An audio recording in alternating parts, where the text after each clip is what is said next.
Hello and welcome to a new video here on my channel. Today I'm showing to you my part 3 of the story, Eureka, a guide to the mysticism. I hope you really like it, and if you like it, leave a like and comment down below. And then let's start right with the story and don't beat around the bush. Let's start.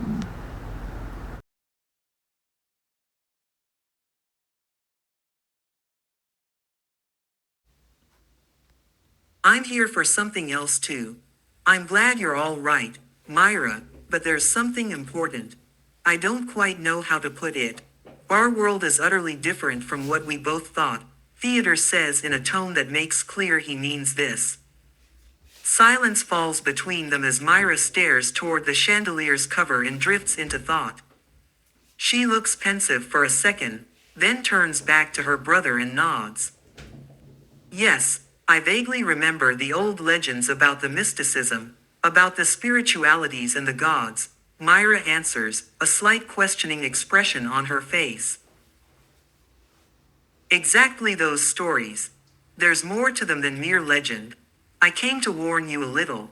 This information is dangerous. Information in general can be dangerous. Remember how slowly we had to read those old books? That's because they contain cognitive poison. The contents of those books can trigger everything up to mental collapse and other mental effects. So I want you to be as vigilant as possible.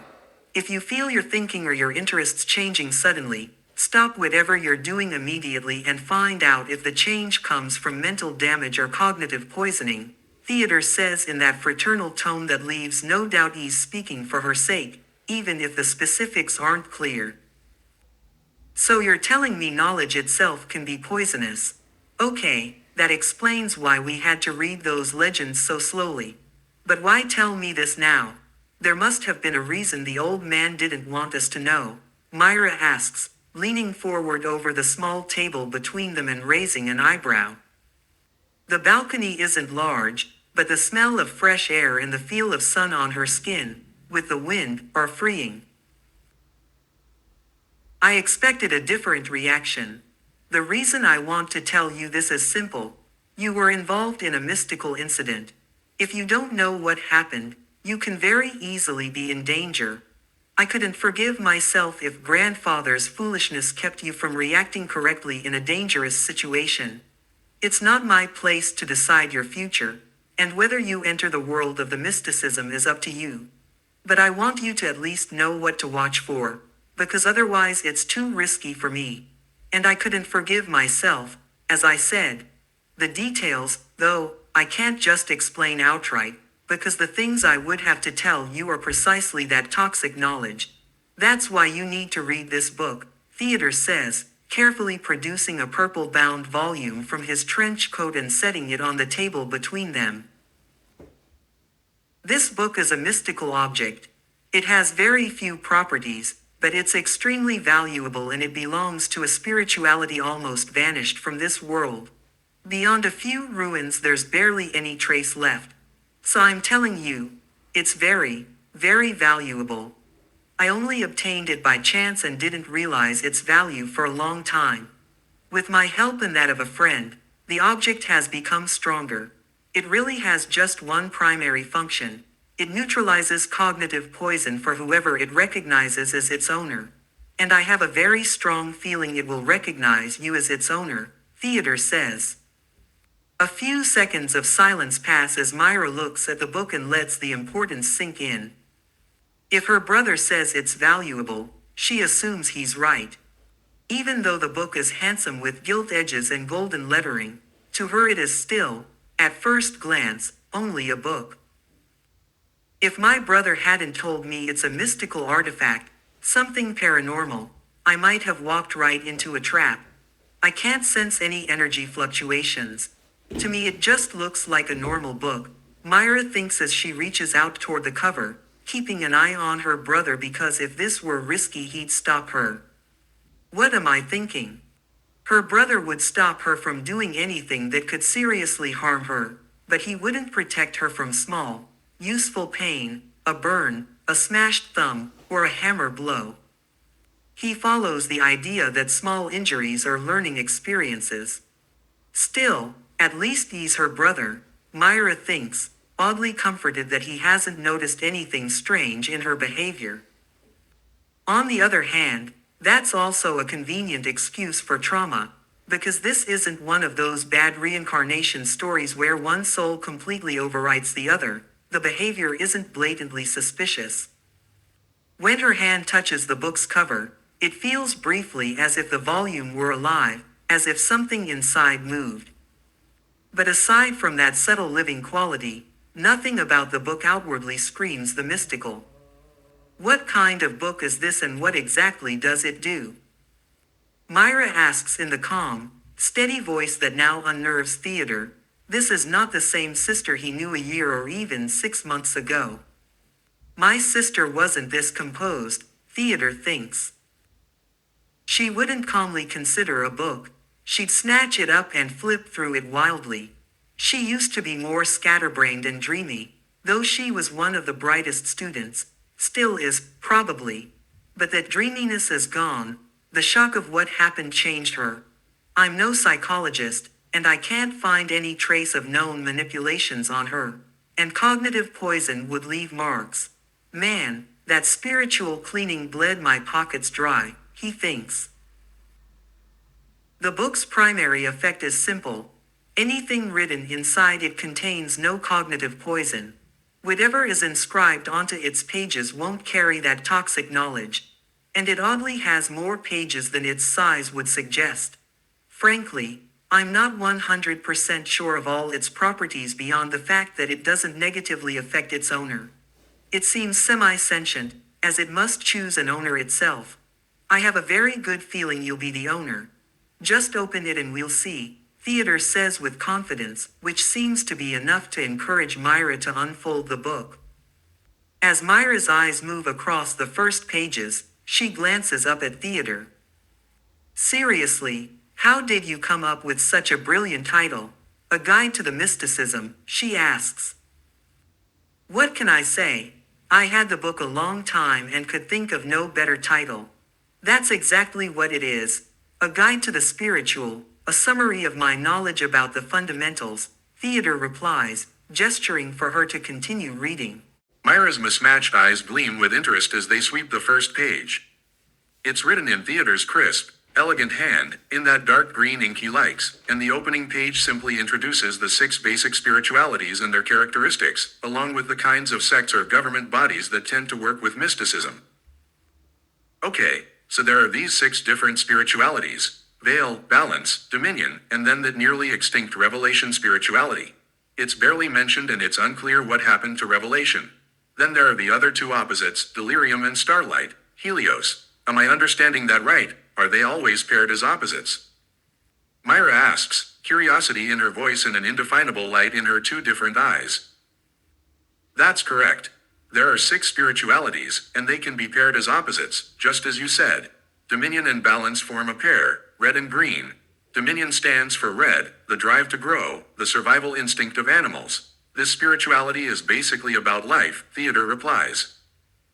As Theodore watches Myra, he notices she doesn't react the way he expected. No gasp, no wild fascination at knowledge that would normally trigger cognitive effects. That's odd. Maybe she's already read ahead and I just noticed the page she's on, but I'm pretty sure she hasn't yet read the Dominion entry. The detailed definitions of the spiritualities come on the next pages, Theodore mutters to himself, puzzled at why cognitive toxin, when transmitted via words, doesn't seem to produce the expected effects on his sister. And then there's veil and revelation, Myra continues. Veil, as the name suggests, hides and conceals. The symbol also suggests a link to death, so I assume this path has something to do with controlling the dead. And I'm curious, delirium is said to be the opposite of Helios. Delirium stands for dreams and illusions. Why is that the opposite? She asks, her eyes devouring the pages as if absorbing them through her sight. You were partly right about Helios, Theodore says. I'm personally a meander on the Helios path. Helios stands for enlightenment and light in general. Helios is the counterpart to delirium, clarity versus deception. But it's not that clear-cut. There are many expressions of the same concept. While Helios represents clarity and light, delirium is about dreams and falsehoods. There are many ways to use the same spirituality. He says this with a small relief. The book he poured so much into has finally found a reader and fulfilled part of its purpose. Whether it was the grimoire modifications or some emotional imprint that caused the artifact to accept a new owner, Theodore cannot say. How emotion and spirituality interact remains a deep mystery even to the cleverest experts. However comforting the idea that Myra's feelings might have been strong enough for the artifact to recognize her as owner, it's impossible to prove now. At least, Theodore doesn't know how he could have checked. Wait, it says here you chose a secondary spirituality at the second rank, white dust. You're serious? You combined two opposites. How did you manage to use Helios primarily and delirium secondarily? Isn't that very difficult? Myra asks. To be precise, yes, it's difficult, but not impossible. I haven't found another Beander who combines two contrary opposites the way I do. I can't explain why there aren't others. Maybe some existed, but I didn't announce to the world that I used two opposing spiritualities. Most people simply never asked what powers I had. Theoretically it's possible, but it's hard, and I think luck played a part for me, Theodore says, pride swelling in his chest at being unusual. So I could choose Dominion and Balance then, but those are completely contradictory. How is that possible? Myra asks, her curiosity pulsing. I honestly don't know. If I figure out how I did it, I'll write it into the book for you. But I strongly suspect it was a rare mystical event. You likely can't reproduce it, and even if you take a Beander path, you'll need years to rise from beginner to my white dust rank, Theodore replies. For a second he seems almost comically proud. You have to be careful which spirituality you choose. It's permanent. You can't walk a Beander path backward and undo things. So choose carefully, Theodore warns, worried for his sister. Don't worry, I'm not the same as before. I won't make dreamy, reckless choices. If I need your help, I'll take it. It'd be foolish not to. I'm not even sure I want to take a path at all. But I think whale would be an interesting spirituality, or dominion, she admits. Theodore is briefly at a loss. He didn't expect Myra to name those two in particular, both strange choices from his point of view. Are you sure you'd pick those because they mean something to you and not just because they sound cool? You'll have to live with that choice, he says. Yes, I'm sure I understand. I only said they sounded interesting. These abilities all seem compelling. And anyway, I don't have to decide now, Myra replies. But why are you surprised? Is there something odd about Vale? You're as sharp-eyed as ever, Theodore says. Your dreaminess used to hide that trait, but it's still there. The whale spirituality, is a bit shady and not widely accepted. It does have to do with death and spirits.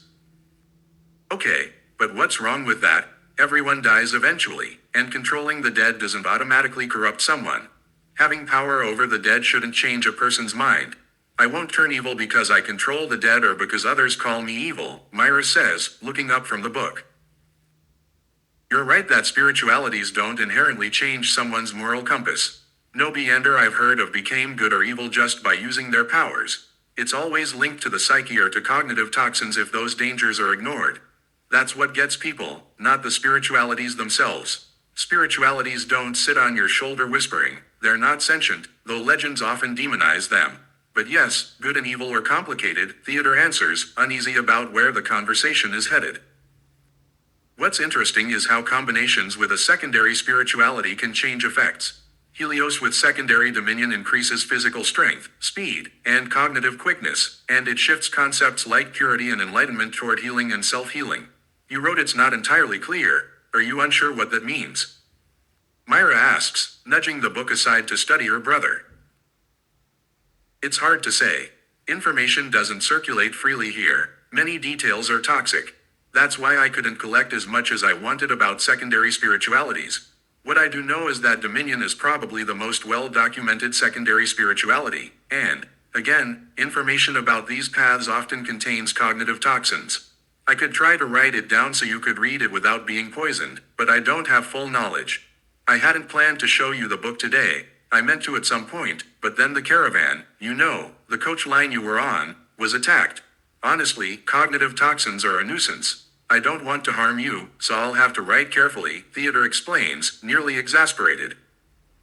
Wait, why can't you just tell me the nature of cognitive toxin? Can't you describe what it is? If talking about it is dangerous, you don't have to explain everything, just shake your head, Myra says, focusing on her brother. No talking about the nature of cognitive toxin in abstract is not itself toxic. It's strange, but most of the knowledge about meander paths carries the toxin. Think of it this way. Certain information itself is poisonous and can have harmful effects on consciousness. Whether it operates on the soul or the mind isn't entirely clear, but ghosts often succumb more easily, maybe because they lack bodies. Anything extraordinary has the theoretical capacity to produce cognitive toxin. New ideas can create it. It's not strictly a phenomenon of the mysticism world, Theodore answers. Okay, I want to test something. I have an idea, Myra says, suddenly scribbling wildly on a scrap of paper she grabs. What are you doing? Theodore asks, uneasy. Nothing harmful, just seeing if I can use it as a weapon. If knowledge can be a weapon, I might not even need conventional meander abilities. If cognitive toxin can be wielded as a weapon, perception itself can harm someone. I want to see whether creating something new, a novel sensation, could generate toxin. That would let me produce it. And if I can weaponize it, there'd be no cooldown or energy cost. The knowledge would be the weapon, Myra explains as she finishes. When she lifts the small scrap and turns it toward Theodore, he can't shake the sense that this is dangerous. No sooner does that thought form than a familiar tug, the attention-drawing pull of cognitive toxin, clasps his mind, focused on the sheet. What the hell did you do? How did you do that? That's the better question. No, don't tell me what you wrote on that scrap. Turn it away. Theodore says, confused, as the cognitive toxin fortunately does not take hold too strongly. Okay, my test succeeded, and I'm afraid I can't explain it now. Okay, shit, that's cognitive toxin, so I have to be careful. Myra murmurs, but it's not what she says that carries weight so much as what she doesn't say. Heavy in the air are the words she would like to speak. The fact that the name Mark Tesla is already toxic means something far worse than it seems. The mere attempt to tell the truth is poisonous. Is this really happening? My name from another world and another time is toxic. That means my past is dangerous in some form. I can't, even if I wanted to, tell my brother what happened to me. I can't talk about Mark Tesla, his life and technology, his knowledge. All that would be highly toxic in this world. Concepts like a car, a cell phone, building plans, those would be terrifying or very toxic. Even information about alternating current, lamps, or generators would already be toxic knowledge. Does that mean I carry a huge load of toxic knowledge in my head? Maybe that toxic knowledge changed how I think. But no, that doesn't feel right. What does this mean for me? Myra thinks, lost in thought. Then, without warning, a flash of inspiration strikes, an absurd idea so wild it might actually work. Why didn't I think of this before? I wonder what I'd see if I looked at my own soul. I should be able to see souls in reflections if I change my perception slightly. Maybe that way I can see the nature of my change. Myra thinks as her eyes glow with a greenish turquoise light that no one else can see. Finding the right frequency proves unexpectedly difficult. It is something she feels deep in her bones, like an echo. Come on, why won't it work? I can feel that I can do this. I can see my soul, she thinks, but nothing happens. Myra does not give up. The idea takes root because it might answer what exactly has happened to her soul. Still, nothing will occur no matter which method she tries. It's as if it's possible, but the path is out of reach. What are you doing now? Theodore asks, watching his sister's concentrated, slightly puzzled expression. It's nothing. I just can't understand something, but it's okay. Thanks for helping. But what did you mean earlier about Dominion's secondary spiritualities being best known? I think you could just write it down for me, Myra replies, refocusing on her brother. Even as she turns back to him, she can't help but notice the neighbors on the other balcony a few meters away appear to have heard nothing of their conversation, as if nothing unusual is happening. The mere fact that the neighbors only glance over occasionally tells Myra that whatever is distracting their perception doesn't render them invisible. And given that a meander with the secondary delirium spirituality sits at the same table, it seems plausible Theodore can create illusions or at least divert attention. It doesn't take long for Theodore to hand her the book again. A new entry appears about which secondary spiritualities can pair with Dominion. The Dominion spirituality probably has one of the greatest direct combat potentials compared to the others. Primary Dominion users with secondary spiritualities are also called elementalists. Someone who chooses Dominion as their primary path and Helios as their secondary gains the ability to control fire. A primary dominion user with Veil as a secondary gains the power to manipulate water and, in later stages, to change its state. If a primary dominion user takes Delirium as a secondary, they gain elemental abilities over wind and sky. Though that's not entirely clear, the book reads in Theodor's neat script. What exactly do you mean that primary dominion beyonders who take Delirium as a secondary can control sky and wind? Myra asks, curiosity bright in her eyes, as if she truly wants to devour this knowledge. That's because I'm not completely sure. I've heard of a few people following that path in the mysticism world, but I'm not 100% certain of their full abilities beyond the primary traits. Their bodies gain the resilience of the second tier of the Beander path. The tiers themselves have names, but those names aren't heavily laden with toxic information. The labels don't matter much. I'm currently at the white dust tier. Anyway, that's enough mystical talk for today. We had other things to do. How about we go eat? I still need to help you enroll in the academy. I assume you haven't found your scholarship yet. Theodor says. Oh come on, you can't just change the subject now when it's getting interesting. Can't you tell me more? Myra protests, as if he's cutting a good story short. I can cut it off. Also, we need to check out. It wasn't cheap to lodge you here or to have me confirm your injuries. Do you know how much it cost to summon a lunatic priest? Thanks to my friend Darius, it was possible, Theodor answers, standing and grabbing his slightly rumpled hat, his black hair gleaming like obsidian in the sunlight. I hope it wasn't too expensive. Did it really put you in financial trouble? Myra asks, worried about her brother's finances. He doesn't answer directly as she stands and follows him back into the hotel room. Your stay at the Sunfire Hotel cost me 100 marks. And let's not even start on the healing, but luckily you weren't so badly injured that it couldn't be fixed. The harder part was the spiritual examination. Don't worry, Myra. I was happy to pay the price if it meant I could be sure there aren't any lingering negative effects on you. And above all, that no spirit or anything else is controlling you. Not that it was likely, I was just very worried. Theodor says hurriedly, as if trying to make it sound casual. Oh, I'm sorry. I don't really know what to say. Myra answers, becoming unusually quiet for her. It wasn't that bad. I earn a decent wage at my job. And don't forget the old man, we still have him. We have enough money and we won't be lacking. We'll earn more soon, Theodor replies, ruffling the white strands in his little sister's hair despite himself. Stop that, I don't like it. I've told you 1,000 times, Myra says, swatting his hand away with an annoyed expression that somehow makes Theodor think she looks like a hamster rather than actually angry. All right, but let's get something to eat. You don't look comfortable in that dress. Maybe we should get you some clothes that feel more comfortable, Theodor suggests, knowing he has more than enough to buy a few simple outfits. Even as they joke, he can't shake the feeling that he's overlooking something and that his sister is behaving differently than he's used to. Still, people do change after near-death experiences, so the thought doesn't cling when they check out of the Sunfire and step into the streets of Averin. But before we go look for clothes you like, I want to know what you were doing back there. You scribbled something on a scrap of paper. Be careful. I just want a rough idea. What did you write? Was it knowledge from a book, or an idea of your own? Theodor asks. Well, I don't quite know how to say it, Myra replies, sinking into silence for a few seconds as she thinks. Shit. I can't just say it was the name of a life from another person in another world and another time. I can't admit I have a power or memories that don't belong to this world. At least, that's how it feels. What should I tell him? Myra thinks. Well, it was basically an idea of mine, a thought I had. And apparently my suspicion was right.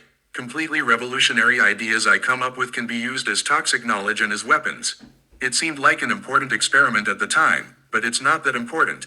It's not as if I could now compress all that toxic knowledge onto one scrap of paper and hand it to someone to hurt them, to be honest. Myra explains, as her two different colored eyes, one green flecked with gold, the other blue flecked with gold, scan the crowd. Most people in the city have dark hair. Averin is a beautiful, large city, but the industrial district, a few neighborhoods over, stands in stark contrast to the city's prosperity. I always knew you were clever, but I didn't know you had ideas in that pretty head of yours that could create toxic knowledge, Theodor says, and Myra admits a beat later that she herself didn't realize it either. Silence holds for a few moments as Theodor leads her into a clothing shop. A soft bell rings when they enter, and before the sound fades, the shop assistant appears like a ghost and begins speaking very, very quickly. Even trying her best, Myra only feels overwhelmed, as if the woman's words wash over her in a flood. No thanks, I don't need help. I'll just take this and this, Myra says, slipping past the tall, red-haired woman and grabbing a pair of comfortable-looking trousers and a simple t-shirt. Excuse me, Miss Landria, my sister experienced something traumatic and she hasn't been the same since. She's changed a bit and I think her memories will come back in a few days, even though they're a little clouded right now. Don't take it personally that she didn't recognize you, Theodore tells one of the city's better-known designers, a woman who has made dresses for nobles. Oh, don't worry, sir. I've had far stranger customers wanting clothes. Someone with a few lost memories is not a huge surprise, Mrs. Laura Diener says. Myra glances toward the fitting room and withdraws to try on the clothes. Time seems to stretch as a few of Theodore's practical suggestions and the brisk hints of the red-haired shop assistant make the shopping trip take forever. I wonder why this is taking so long. It feels like I've been here for ages, and I've only bought 3 pairs of trousers and a few shirts and jackets, Myra thinks as she stands now in long leather trousers with a simple shirt and jacket. Now the only question is what to do with this long, unnecessary hair, she asks herself when her eyes fall on the mirror. A 15-year-old girl looks back, on the small side, and fortunately not as well endowed as other young women.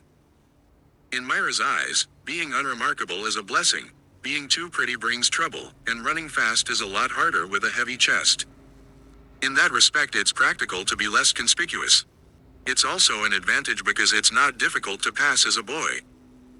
The ability to change appearance quickly and without fuss seems useful in a world where cunning matters nearly as much as spirituality, artifacts, and wealth. If I want a comfortable life here I'll need to gather money and walk one of the meander paths. I'm not at all sure how to gain access to spirituality, but I'll have to develop strategies to accumulate it, or make my own. It's a problem if my brother finds out. I can use his help, but I'm not eager to tell him about every mystical thing I try. Keeping secrets from him is awkward, but justifying my choices to him would be worse. I want independence, and that will be difficult if I also need his help. The less he knows about my powers, the better, though if I need help I'll take it. Most importantly, I must know what basic abilities each spirituality grants at the beginner level before I choose. I also need to understand the official and unofficial organizations. And I still need to test my power properly. So far I haven't been exposed. It makes sense that my ability to see the dead doesn't map neatly onto this world's systems, since my brother's Lunatica check found no anomalies, Myra thinks, focused on herself as her nimble hands braid her white hair into a play. When she finishes, she can't help but admire the look, androgynous enough that it's hard to tell whether she's a boy or a girlish boy. The long black trousers with 2 black leather shoes and a white shirt under a black jacket feel more like her than a ball gown would. Then it appears without warning. A translucent figure slips through the wall. A silvery outline of a man, his face scarred and mangled in ways no living person could have survived. Myra's surprise barely registers on her face when she sees the ghost. As it floats closer she barely manages to pretend she's remembered something, slapping her forehead and babbling words meant to distract the spirit. Ah, that's it, I thought I had.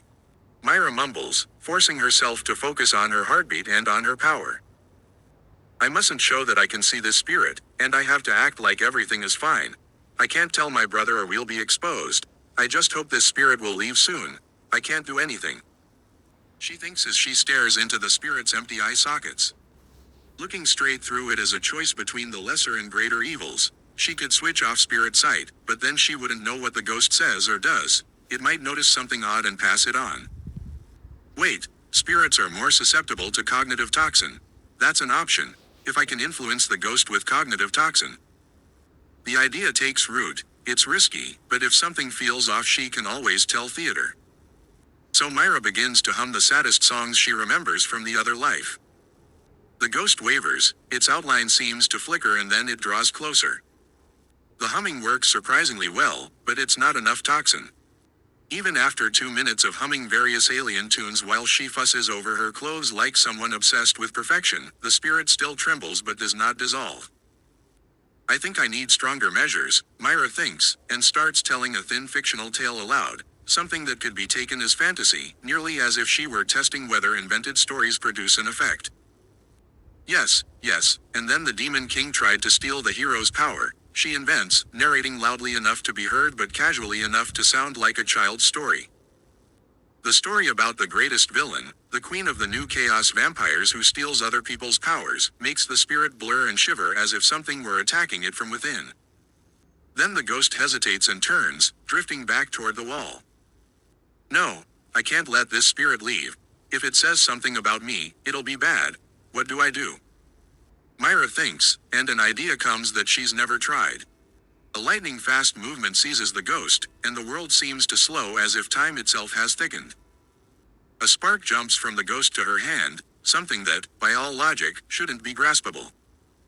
As the spirit slides, she feels its ghostly hand pass through her flesh, a cold that meets warmth, and the warm melts the cold. What the hell? That shouldn't be possible. What was that strange feeling? Where did his hand go? Myra asks herself as the ghost starts to scream. In that short moment Myra has another wild thought and acts on it, grabbing the spirit again and using this otherworldly force to touch what should not be touchable. The sensation is odd, like pressing into an extremely cold cloud, but a cloud can be compressed, and so can this spirit. Her attempt is rough and untrained, but the ghost follows the invisible pressure and collapses inward. A silvery, translucent pearl forms from it and convulses violently, unstable, on the verge of exploding. There's no apparent physical consequence, but the pearl might emit a strange signal. The only way to contain that signal comes as naturally as breathing. Though Myra does not understand why she trusts it will work, she does it. Her hand closes around the silver bead and shields it. Okay, that feels really weird. But what have I just done to a spirit? I physically touched it, even though it was metaphysical. How could I, by thought, compress the ghost? That was reckless, even if it worked. I think this spirit's essence won't survive whatever I've done, Myra thinks as an odd sensation begins at her hand, as if something is trying to push through her fingers but can't quite make it. What is that? She wonders as the tingling in her palm eases and something like silver dust trickles between her fingertips.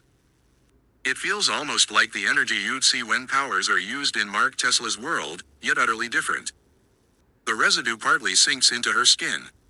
Then, with a click as if a switch flips, clarity snaps into place. It's spirituality. The Veil Path.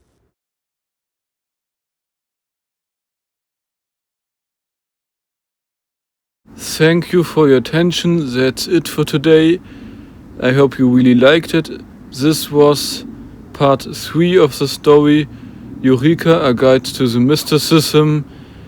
And if you want to see the next part, you can click on the right side of the screen. There you now find the playlist. On the left side of the screen you also can now find the newest video uploaded. And until next time, take care and goodbye. See you later. That's it for today.